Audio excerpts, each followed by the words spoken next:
मित्रांनो नमस्कार. 2013मध्ये PSIचा जो इंग्लिश मराठीचा पेपर झाला होता त्यातील इंग्लिशचे जे प्रश्न आहेत ते आपण आज या व्हिडिओमध्ये डिस्कस करणार आहोत. ओके, तर पहिला प्रश्न बघूया. 61वा. He stood in a vestibule of hotel. Vestibule म्हणजे जी वेटिंग रूम असते त्याला आपण वेस्टिब्यूल म्हणतो. तर यामध्ये लॉबी जे एंट्रन्सला साईडला जे वेटिंग रूम असते त्याला आपण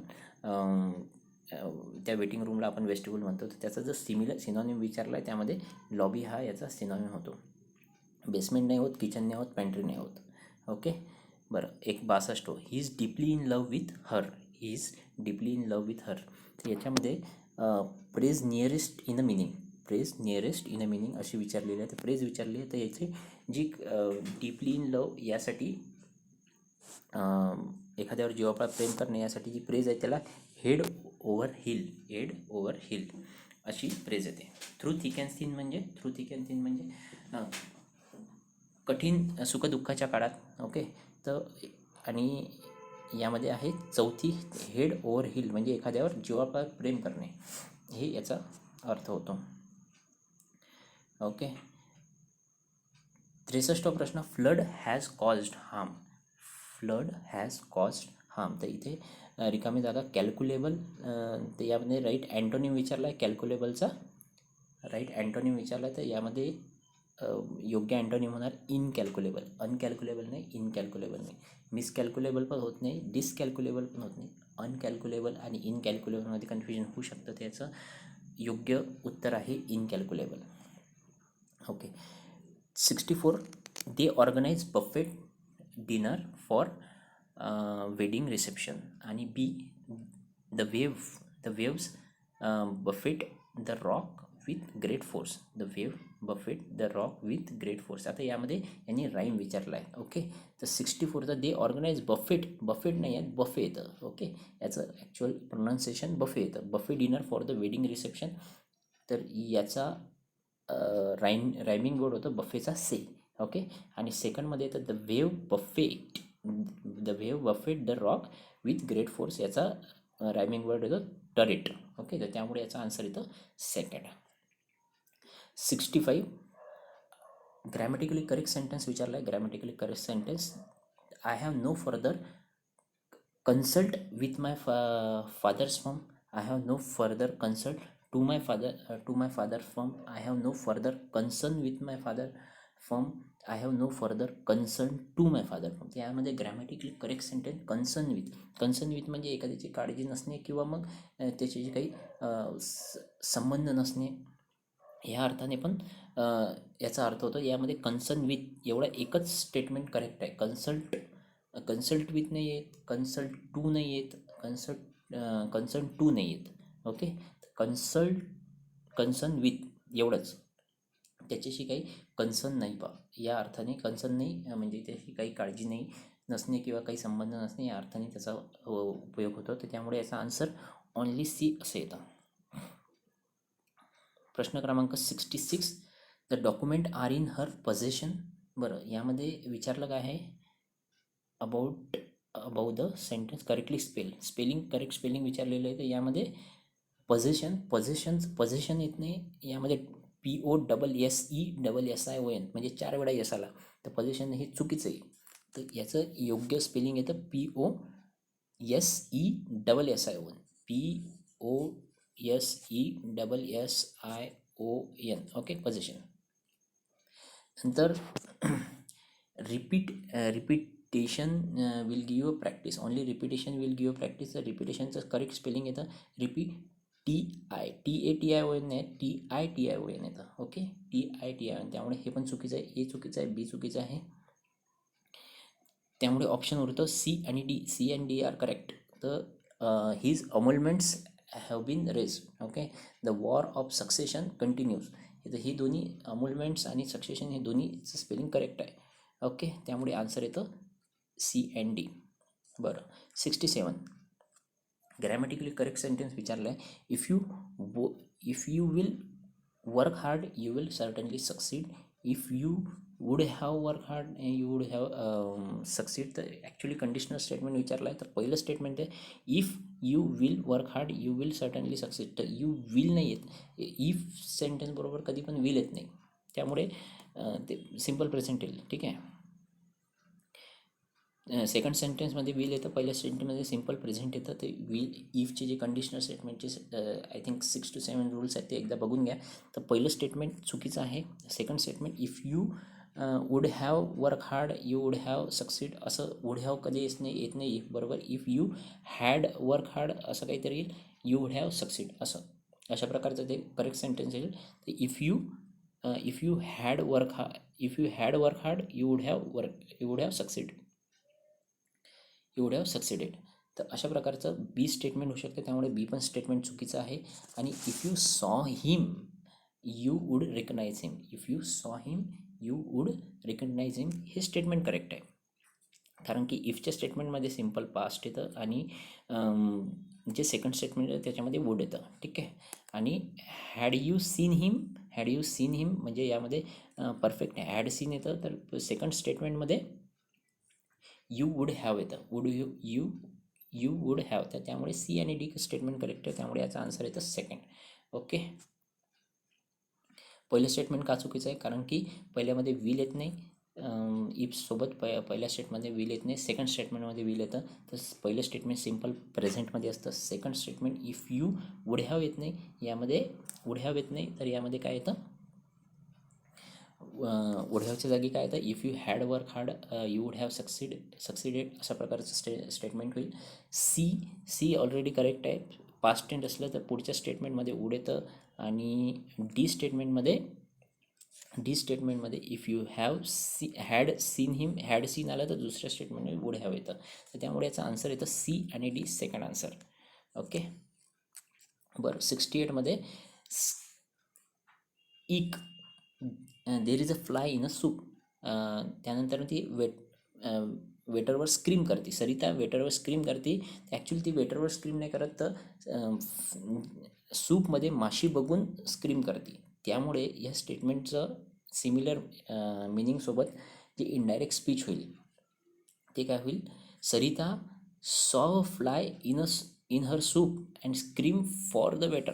ठीक आहे. Scream for the waiter, at the waiter नाही, वेटरवर ओरडत नाही, तर ते स्क्रीम फॉर द वेटर म्हणजे सूपमध्ये माशी बघितल्यानंतर ती वेटरला आवाज देते. तर स्क्रीम फॉर द वेटर या अर्थाने ऑनली सी करेक्ट असा आन्सर येईल. ठीक आहे. तर डी येत नाही. पहिले दोन स्टेटमेंट तर होतच नाही, तर याचं कन्फ्युजन सी आणि डीमध्ये होऊ शकतं. तर याचं उत्तर सी आहे, scream for the waiter. Okay. 69 you have to catch the train you must leave immediately. You have to catch the train you must leave immediately. तर combine the two sentence to make the compound statement बनवायचं आहे. तर compound स्टेटमेंटमध्ये simple sentence, compound statement आणि complex sentence. तर conditional जे असतं, कंडिशनलमध्ये इफ येतं.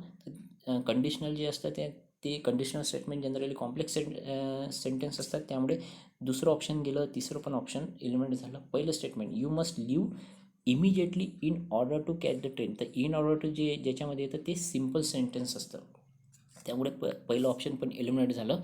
आणि राहिलं चौथ्या ऑप्शनमध्ये you have to catch the train hence you must leave immediately. तर हेन्स आलं, त्यामुळे हे झालं आपलं कंपाऊंड स्टेटमेंट. तर त्यामुळे याचं उत्तर काय झालं, 69. बरं. Rajan will meet Umesh at the shop in the evening to deliver the message. Okay. तर कुठला WH वर्ड यूज करणार आहे जेणेकरून आपल्याला उमेश हे आन्सर मिळेल, अशा प्रकारचा प्रश्न आहे. तर त्याचं उत्तर काय होईल, hmm. Rajan will meet Umesh. कोणाला भेटणार आहे राजन ॲट द शॉप, तर उमेशला मिळणार आहे. तर हुम कोणाला या अर्थाने हुम हा त्याचा आन्सर होणार आहे. नंतर 71 यामध्ये याला noun form of the above word यामध्ये योग्य सफिक्स आपल्याला विचारलेलं आहे. ठीक आहे. प्रश्न काय आहे, सस्पेंड, सोल्युएबल, सिली आणि डॉमिनन्स यासाठी योग्य सफिक्स विचारला आहे. तर सस्पेन्सचा सस्पेन्शन होतो. ओके. सस्पेन्शन होतो, त्यामुळे याचं दुसरं आणि तिसरं ऑप्शन एलिमिनेट झालेला. ठीक आहे. दुसरं आणि तिसरं ऑप्शन काय झालं, एलिमिनेट झाला, त्यामुळे पहिलं येईल. ओके. सोल्युएबल, तर याचं सॉल्युएबलचं काय होतं, सॉल्युबिलिटी होतं. तर त्यामुळे बी ऑप्शन पण गेला. त्यामुळे याचं पहिलं ऑप्शन पण इन्व्हर्ट झाला आणि त्यामुळे राहिला ऑप्शन कुठलं, चौथा. तर काय होतं, सस्पेन्सचं सस्पेन्शन होतं, हा सफिक्स लागतो. सोल्युएबलचा सोल्युबिलिटी होतो, सिलीचा सिलीनेस होतो आणि डोमिनंटचा डॉमिनन्स होतो. ओके. पुढचा प्रश्न 72. The word well may be used as, well may be use as. तर वेलचा उपयोग अशा प्रश्नामध्ये जास्तीत जास्त ऑप्शन असलेलं आपण सेंटेन्स मारू, म्हणजे जे ऑप्शन असतं ते आपण जनरली हिट करायचं. तर यामध्ये नाऊन, वर्ब आणि ॲडवर्ब, नाऊन, वर्ब आणि ॲडवर्ब ह्या तिन्ही अर्थाने वेल याचा यूज होतो. ठीक आहे, नाऊन, वर्ब आणि ॲडवर्ब. बरं, तर नाऊन, वर्ब आणि ॲडवर्ब ह्या तिन्ही अर्थाने वेल याचा यूज होतो. तर याचं उदाहरण बघितलं तर कसं होईल, देर इज अ वेल. वेल म्हणजे काय, विहीर. देर इज अ वेल, तर हे नाऊन या अर्थाने आपण इथं वापरलेलं. नंतर शी प्लेड वेल टुडे, म्हणजे कशी खेळली ती, चांगली खेळली, त्यामुळे ॲडवर्ब या अर्थाने आलं. नंतर tears weld in her eyes, tears weld in her eyes म्हणजे डोळ्यातनं अश्रू वाहले, तिच्या डोळ्यातून अश्रू वाहले. तर या अर्थाने ते वर्ब म्हणून त्याचा यूज झालेला आहे. तर त्यामुळे वेल हे तिन्ही अर्थाने होते, नाऊन, वेल, नाऊन, वर्ब आणि adverb. Okay. The train should arrive any time now, should arrive any time now. यामध्ये आपण काय करतो, काहीतरी प्रिडिक्ट करतो, अँटिसिपेट करतो. तर अँटिसिपेट या अर्थाने हे शूड काय एक्सप्रेस करतं, अँटिसिपेशन करतं, काहीतरी प्रिडिक्ट करतो आहे आपण. बरं. 74. तर ग्रॅमॅटिकली करेक्ट सेंटेन्स विचारलं आहे, she leaves for London this evening. Okay, हे स्टेटमेंट करेक्ट वाटतंय का, she leaves for London this evening. Okay, correct वाटतंय. He is having a headache, having a headache. बरं, इथे काहीतरी थोडंसं कन्फ्युजन वाटते. तिसरं, she has finished her work an hour ago. बरं, इथे पण थोडंसं काहीतरी कन्फ्युजन वाटते. It has been raining heavily since 2 hours. बरं, बघा, या सेंटेन्समध्ये सी आणि डीमध्ये पण डाऊट वाटते. पहिलं स्टेटमेंट करेक्ट वाटते मला इथे. तर यामध्ये सेकंड स्टेटमेंटमध्ये काय प्रॉब्लेम आहे, ही इज हॅव्हिंग अ हेडॅक. तर ही हॅज हेडॅक येतं. हॅव्हिंग हा शब्द जनरली आपण काहीतरी खात असलो त्या अर्थाने आपण हॅव्हिंग हा शब्द वापरतो. तर ही हॅज हेडॅक या अर्थाने बी स्टेटमेंट होईल. तर त्यामुळे बी स्टेटमेंट चुकतं. She has finished her work and hour ago. ते जेव्हा टाईम मेन्शन केलेला असतो, तेव्हा सिम्पल पास्ट टेन्स येतो, सिम्पल पास्ट टेन्स. त्यामुळे याचं स्टेटमेंट काय, she finished her work and hour ago. Okay, तर she finished her work and hour ago. तर अशा प्रकारचं सी स्टेटमेंट होईल. त्यामुळे सी पण चुकतं. आणि it has been raining heavily since 2 hours. तर सिन्स 2 hour येत नाही, 2 तासापासून. 2 तासामध्ये जेव्हा टाईम फ्रेम मेन्शन केलेली असते, टाईम मेन्शन केलेला असतो, तर आपण फॉर यूज करतो. ओके, तर it has been raining heavily for 2 hours. Okay, तर अशा प्रकारे डी स्टेटमेंट पण चुकतं, बी पण चुकतं, सी पण चुकतं, असे तिन्ही स्टेटमेंट चुकवतात आणि फक्त करेक्ट स्टेटमेंट येतं 1. बरं, which of the following sentence may indicate a future event. Okay, movie start in 10 minutes. Movie starts in 10 minutes म्हणजे मूवी 10 मिनिटानंतर चालू होणार आहे. तर यामध्ये फ्युचर मेन्शन केलं आहे. Sample is being send for detail examination. म्हणजे परीक्षणासाठी सॅम्पल सेंड करण्यात येणार आहे. यामध्ये पण फ्युचर येतो. You should finish the work before you leave. जाण्यापूर्वी तुझं काम पूर्ण करायला पाहिजे. हे यामध्ये पण फ्युचर इव्हेंट दिसतोय आपल्याला. I meet them at hotel and we start off. I meet them at hotel and we start off म्हणजे आम्ही त्यांना हॉटेलमध्ये भेटलो आणि वी स्टार्ट ऑफ म्हणजे काहीतरी ॲक्टिव्हिटी त्यांनी चालू केलेली. तर ह्या अर्थाने पण तिथे फ्युचर इव्हेंट दिसतो. त्यामुळे याचे ऑल ऑफ द आन्सर येतं. Okay, missile quite a lot of comfort. Missile causes येणार की कॉज येणार, आर कॉझिंग तर येत नाही. मिसल हा एक रोग आहे. ओके, तर हा सिंग्युलर स्टेटमेंट आहे, त्यामुळे हे कॉजेस यायला पाहिजे. त्याच्या पुढचं जे क्रियापद येणार त्याला यस लागतो, कारण की मिसल हे सिंग्युलर आहे. तर measles causes a lot of discomfort या अर्थाने ते कॉजेस येणार. Okay, 350 runs quite a decent score. 350 runs आता इज येणार की आर येणार. तर 350 रन्स हे सिंगल एंटिटी आहे. तर त्यामुळे 350 runs is quite a decent score अशा प्रकारे ते स्टेटमेंट होईल. त्यामुळे याचा आन्सर 77चं इज येणार first. Okay. Which part of the sentence is correct contains and error काय? I think so that bit of the help from you will help him get over his current crisis. तर यामध्ये I think so that नाही आहेत, I think that. तर so हे extra वापरलेलं आहे, त्यामुळे सो चुकीचं होतं. त्यामुळे याचं आन्सर येतं एरर कशामध्ये आहे? पहिल्या स्टेटमेंटमध्ये आय थिंक दॅट एवढंच एक कंजंक्शन यामध्ये येतं. 79 यामध्ये करेक्ट पंक्च्युएशन विचारलेलं आहे. You told us they insisted where we could throw the garbage. Okay. आता यू टोल्ड अस हे इंटरोगेशन म्हणजे याच्यामध्ये येणार, डबल कोटेशनमध्ये येणार. दे इन्सिस्टेड यू टोल्ड अस हे काहीतरी कोणाचे तोंडचे वाक्य आहेत, त्यामुळे इथे डबल कोटेडमध्ये येणार यू टोल्ड अस. यामुळे आपले पहिलं स्टेटमेंट जातं, चौथं स्टेटमेंट पण जातं. ओके. राहिले दुसरं आणि तिसरं स्टेटमेंट. तर यामध्ये दुसरं आणि तिसरं स्टेटमेंट दोन्ही सारखं आहे, फक्त शेवटी क्वेश्चन मार्क येणार का? तर क्वेश्चन मार्क नाही येणार. इथे क्वेश्चन विचारण्यात नाही आलेला आहे. Where we could throw the garbage इथे फक्त सांगण्यात आलेलं आहे. क्वेश्चन मार्क इथे येणार नाही. व्हेअर जर क्वेश्चन मार्क असता म्हणजे प्रश्न असता तर स्टेटमेंट कसं असतं?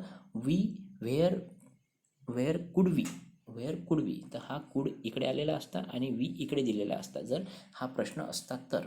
त्यासाठी हा प्रश्न असल्यामुळे इथे क्वेश्चन मार्क येणार नाही. त्यामुळे याचा आन्सर काय होणार? तिसरं.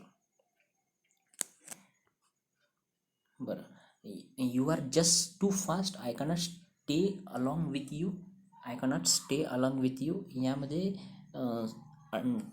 योग्य फ्रेज विचारलेली आहे. तर you are just too fast, I cannot stay along with you म्हणजे कीप अप विथ ही त्याच्याशी सिमिलर फेज आहे. कीप अप विथ म्हणजे तुझ्याशी you are just too fast, तुझ्याशी मी बरोबरी करू शकत नाही, या अर्थाने कीप अप विथ ही फ्रेज आहे. Okay. When she heard about the accident she started crying. यासाठी अंडरलाईन मोस्ट सुटेबल फ्रेज विचारली. तर यामध्ये ब्रोकअप नाही होत, ब्रोक आउट नाही होत, ब्रोक ऑफ नाही होत. तर यामध्ये ब्रोक डाऊन होतं. ब्रोक डाऊन म्हणजे ढसा रडणे. यासाठी ब्रोक डाऊन ही फ्रेज आहे. He will have to raise the wind for his new enterprise. Raise the wind म्हणजे काय? तर त्याची जे काही नवीन एंटरप्राइज आहे त्यासाठी फंड गोळा करणे. रेज द विंड म्हणजेच फंड गोळा करणे. तर त्यासाठी योग्य फ्रेज होईल फाइंड रिसोर्सेस म्हणजेच काय? फंड. ठीक आहे. तर he will have to raise the wind for his new enterprise. यासाठी योग्य इडिंग होईल तर फाइंड रिसोर्सेस. ओके. स्ट्रगल नाही आहेत, फाइंड वर्कर नाही आहेत, ट्रॅव्हल नाही आहेत, तर फाइंड रिसोर्सेसमध्ये मग सगळं आलं. इन्क्लुझिव्ह ऑप्शन बघा. ठीक आहे. तर यामध्ये मग वर्कर पण आलं, रिसोर्सेसमध्ये वर्कर आला, पैसा आला, सगळं आलं. ठीक आहे. Give a single word for one who compiles dictionary. ठीक आहे. One who compiles dictionary. तर कॅलिग्राफी म्हणजे चांगले अक्षर स्वच्छ अक्षरात लिहिणारा कॅलिग्राफर असतो. एडिटर म्हणजे संपादक असतो. कंपायलर म्हणजे हे कम्प्युटरशी संबंधित टर्म आहे. ते लेक्झिको म्हणजे जो वर्ड कंपाईल करतो तो लेक्झिकोग्राफर आहे. Father was very angry with अशी फ्रेज आहे. अँग्री ॲट हिज सन नाही, तर अँग्री विथ अशी फ्रेज आहे. त्यामुळे याचा आन्सर होतं फर्स्ट. 85 बार्बर select the appropriate suffix to make the adjective of the following word. तर ॲडजेक्टिव्ह यांनी विचारलेलं आहे. तर याचं योग्य ॲडजेक्टिव्ह बार्बॅरिक आणि बार्बॅरस. ओके. तर ए होतं आणि डी होतं. बार्बॅरिझम असं होत नाही, बार्बॅसिटी पण असं होत नाही. ठीक आहे. तर याचं ॲडजेक्टिव्ह काय होतं? बार्बॅरिक होतं आणि बार्बॅरस होतं. त्यामुळे याचं आन्सर होतं ए आणि डी. ओके. याचा बार्बॅरिझम किंवा बार्बॅरिक किंवा बार्बॅरस याचं मिनिंग आपण कमेंट बॉक्समध्ये मेन्शन करू शकता. The new office is brash young man. Brash म्हणजे उद्धट. The new officer is a brash young man. Okay. तर the new officer is a brash young man.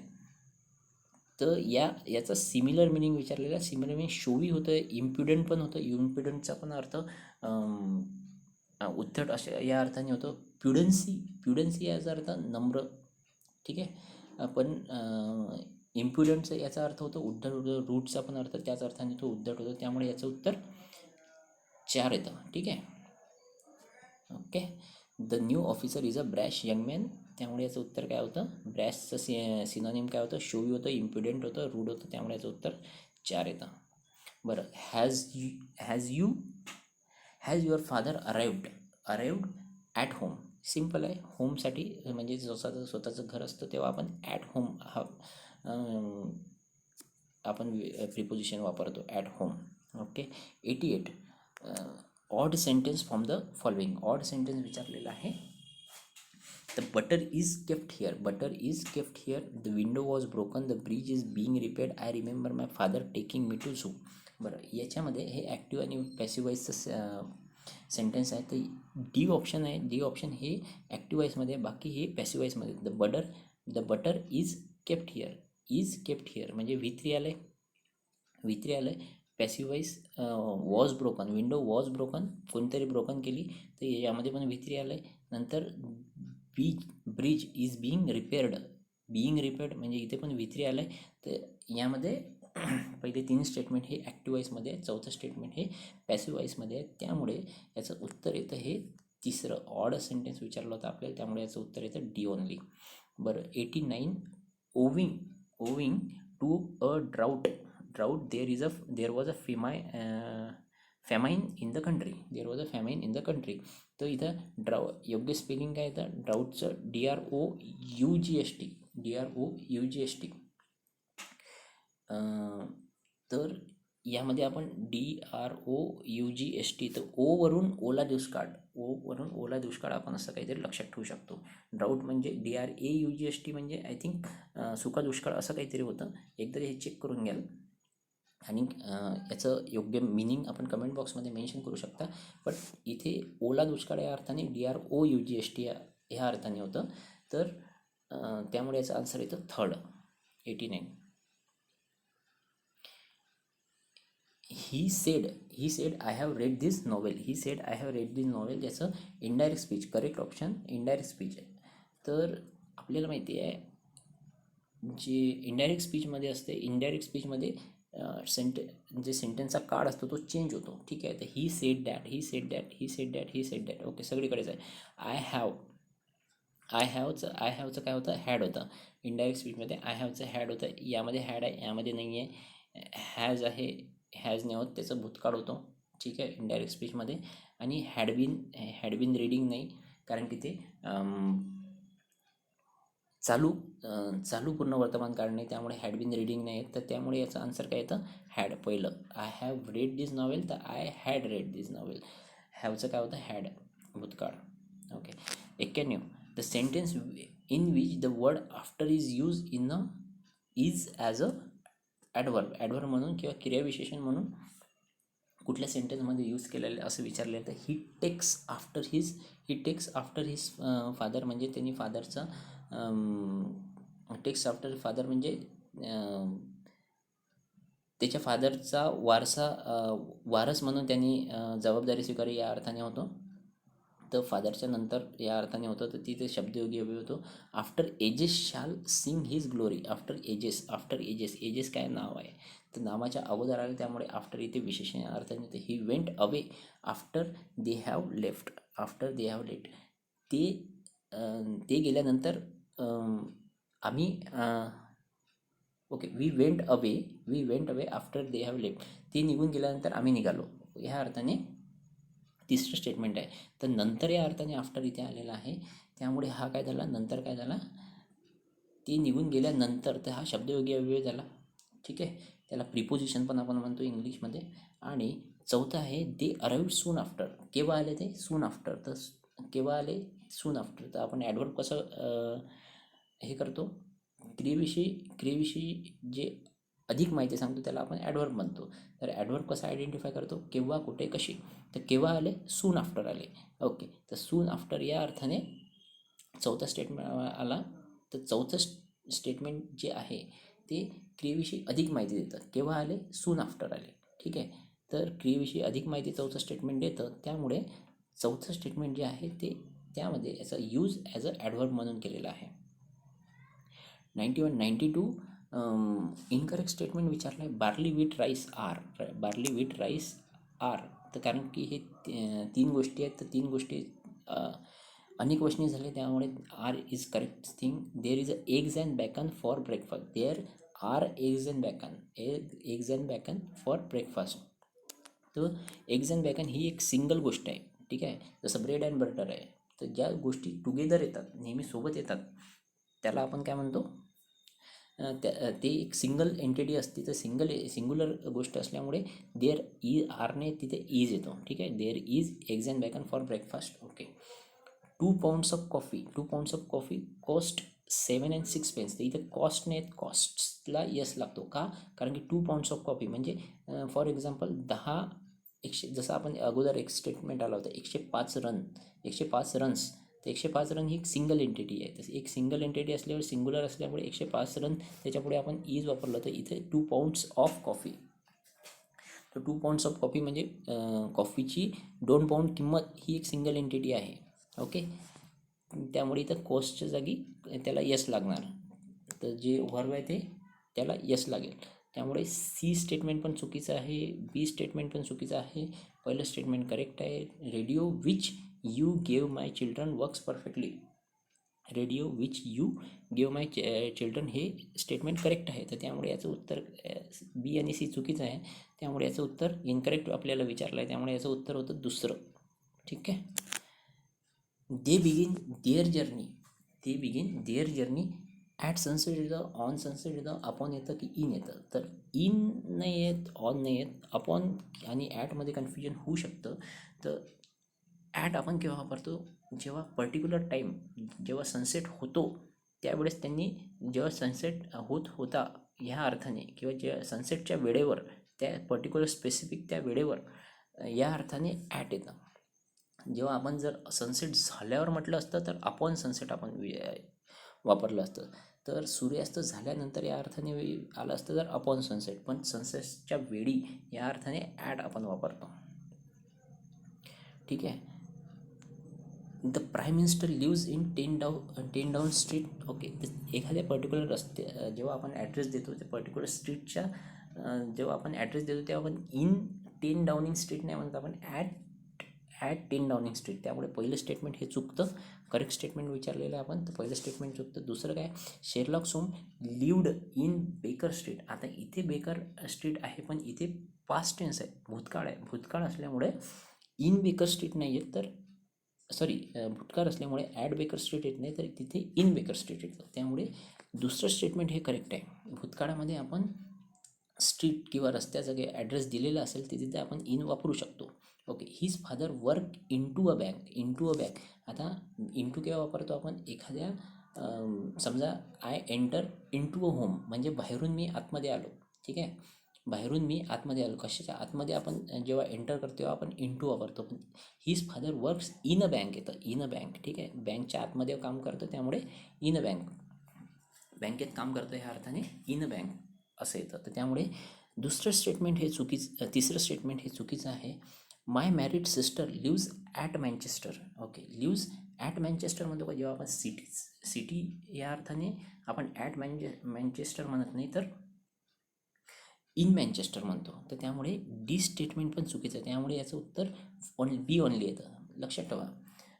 At आपण केव्हा वापरतो? जेव्हा छोटा एरिया असतो. समजा आय स्टे ॲट चपराशीपुरा हा एक छोटा एरिया आहे. ठीक आहे. एखादं तुमचं कुठलं नगर असेल, ठीक आहे, कॉलनी असेल, आय स्टेड ॲट विजयनगर.